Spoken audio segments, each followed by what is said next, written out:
할렐루야. 오늘 고난주간 특세 첫 번째 시간입니다. 오늘은 고난을 주제로 말씀을 드리고 싶습니다. 인생은 고해, 고난의 바다란 말이 있습니다. 틀림없는 말 같습니다.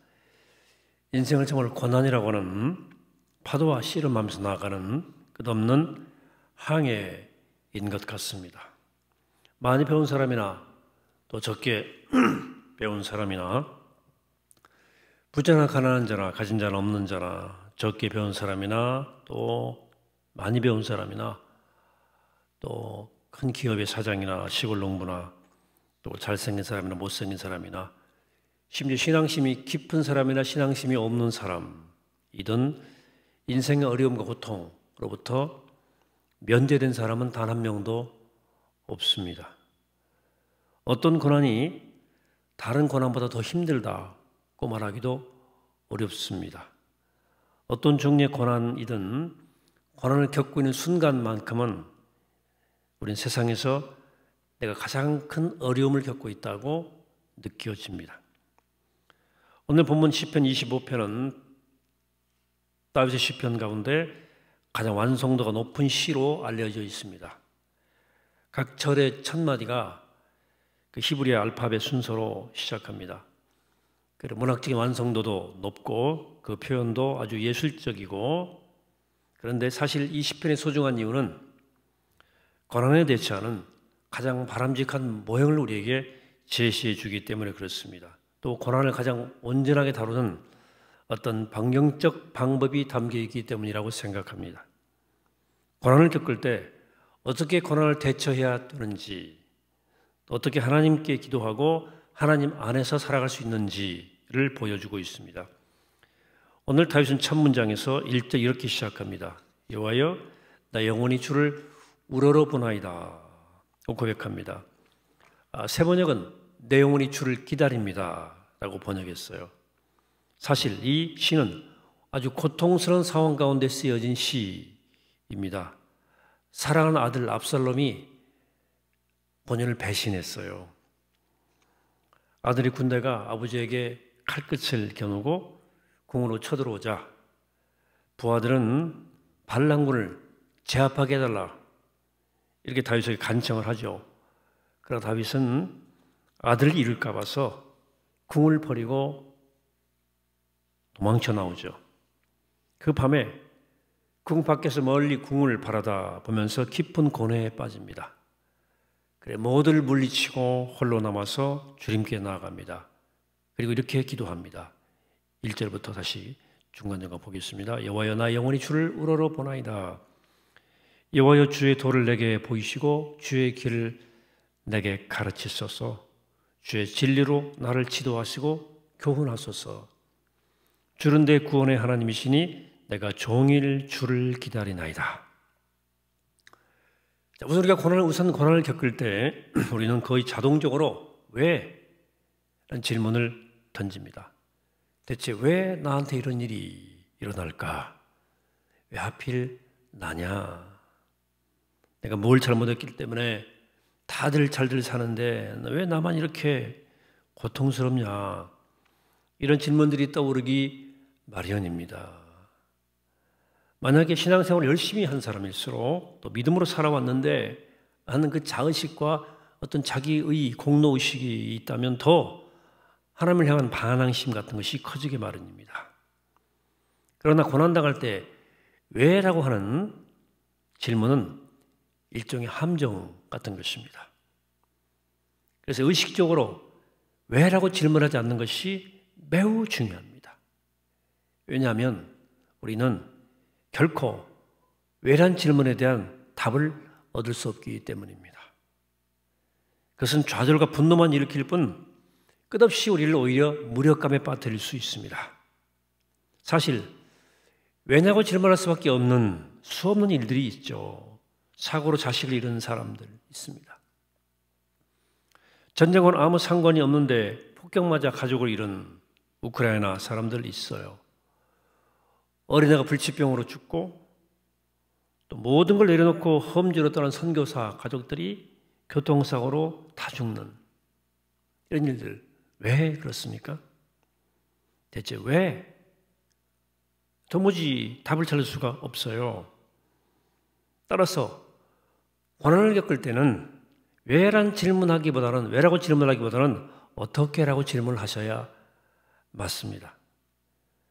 하나님의 뜻이라는 책을 쓴 한 신학교 교수가 가족과 함께 어떤 컨퍼런스에 갔다가 큰 교통사고를 당합니다. 음주운전자가 차를 몰고 다 중앙선을 넘어서 정명 충돌하는 바람에 이사로 장모님과 아내와 막내 딸을 동시에 잃습니다. 목사로 신학자로 살아오면서 단 한 번도 일탈하지 않고 성실하게 신앙생활을 해왔는데 어떻게 이럴 수가?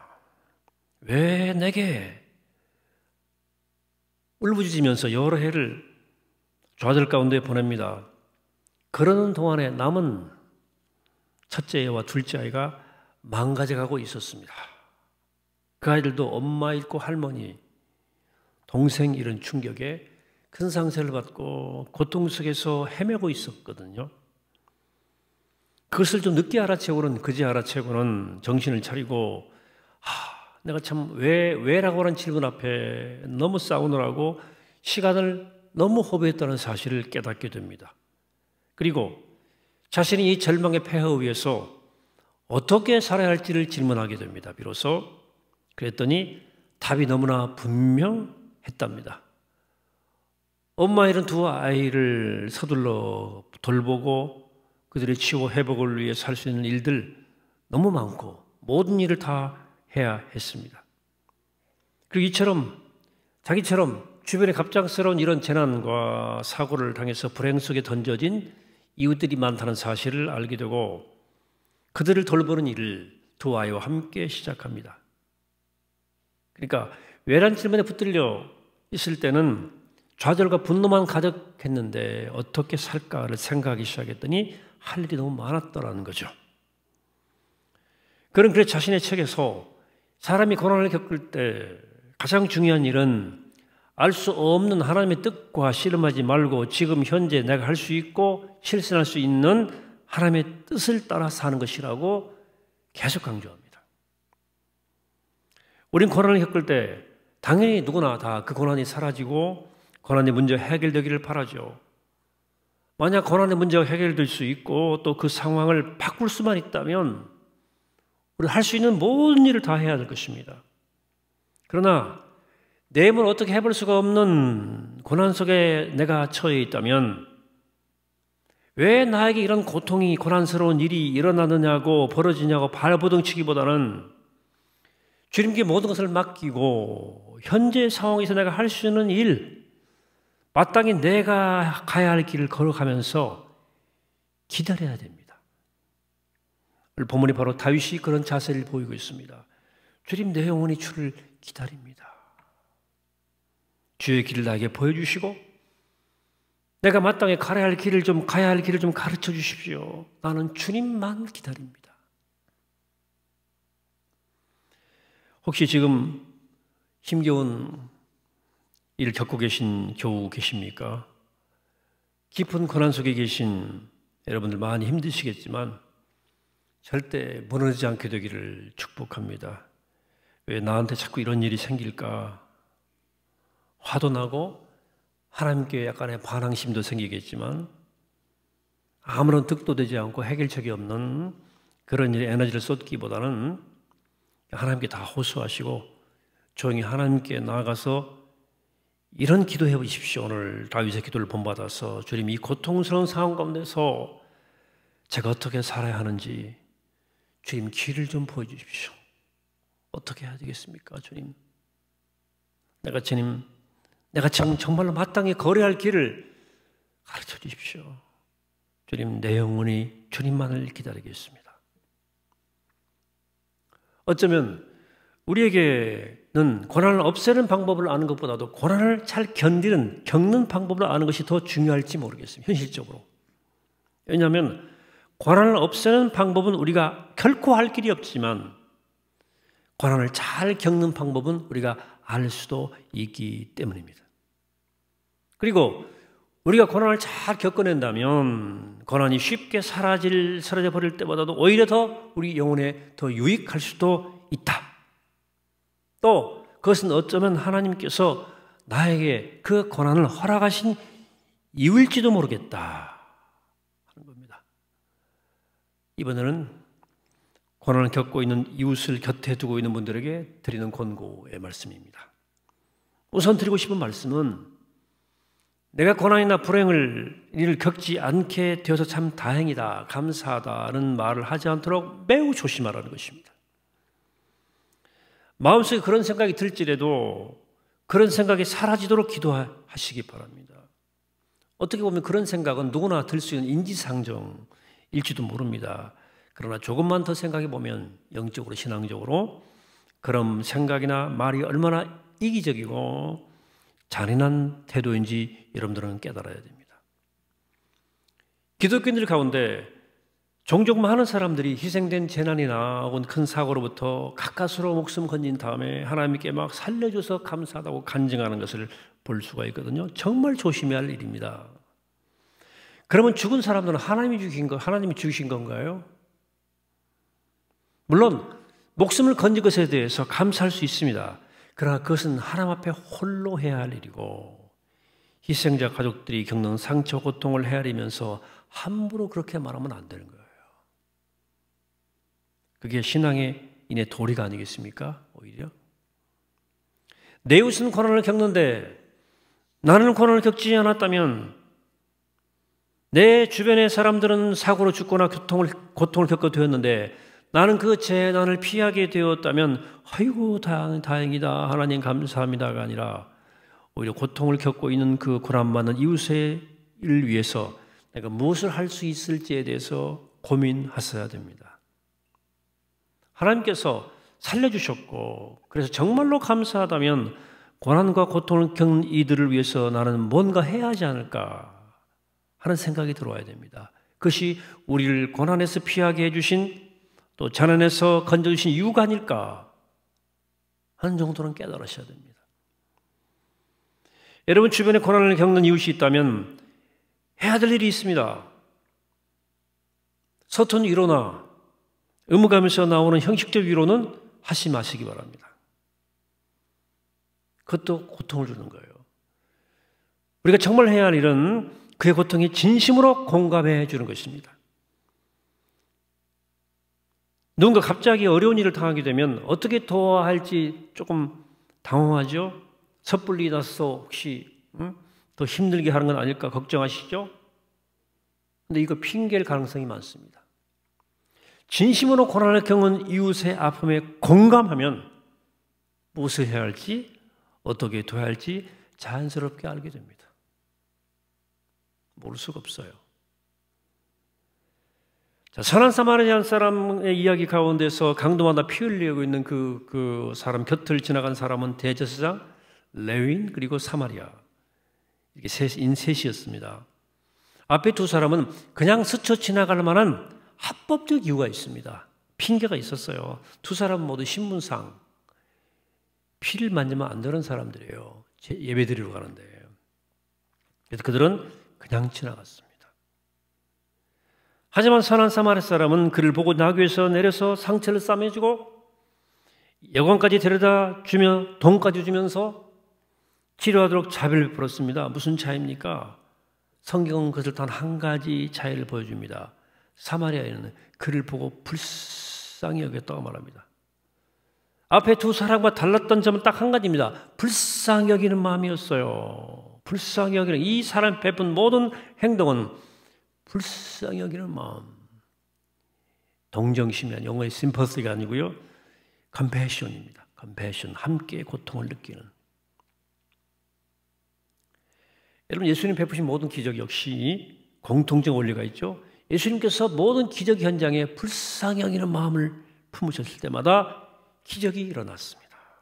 시각장애인과 지체장애인을 보실 때마다 그들을 불쌍히 여기셨을 때 중풍병자가 낫고, 또 나병 환자를 볼 때 불쌍히 여길 때 그들이 나았고, 여러 치유의 기적들이 일어났습니다. 날이 저물도록 말씀을 듣다가 볼 것도 없이 방황하는 그 무리들을 보시고 불쌍히 여기셨을 때 오병이의 기적이 일어난 것입니다. 진심으로 불쌍히 여기는 마음이 예수님도 기적을 일으켰어요. 저는 그런 뜻에서, 그런 의미에서 저는 신윤사를 가진 분들도 참 좋지만 저는 진심으로 이웃의 고통과 아픔에 공감할 줄 아는 분의 마음이 훨씬 예수님답다고 저는 믿어요. 우리는 종종 중보기도를 합니다. 중보기도는 뭡니까? 단순히 응답을 구하는 것이 아니고 이웃의 아픔에 공감하는 아름다운 행위예요. 우리가 이제 오늘부터 릴레이 기도할 텐데요. 자신의 아픔을 물론 자기를 위해서 기도하셔야 됩니다. 그러나 우리가 이웃의 아픔에 공감하는 행위가 중보기도예요. 따라서 중보기도의 효능이나 결과보다 더 중요한 것은 우리의 이웃이 가진 고난과 아픔에 정말 공감하는 태도입니다. 하나님이 그걸 기뻐하시는 거예요. 그리고 하나님은 그것으로부터 진짜 기적을 일으키십니다. 이제 고난을 겪는 분들이나 고난을 겪고 있는 이웃을 두고 계신 분들 모두에게 드리고 싶은 말씀이 있습니다. 고난의 상태가 영원히 지속되는 것 아니고요. 고난 없는 상태가 영원히 지속되는 것도 아닙니다. 또 우리는 근본적으로 인생의 고난을 컨트롤할 수 있는 능력이 없어요. 인생에 대해서 어떤 장담도 할 수 없는 존재가 인간들입니다. 앞으로도 우리가 어떤 고난을 얼마나 더 겪어야 우리의 인생 항해에 맞출 수 있을지 저는 알 수가 없습니다. 따라서 인생을 살아갈 때 겸손하고 또 겸손하고 또 겸손하셔야 됩니다.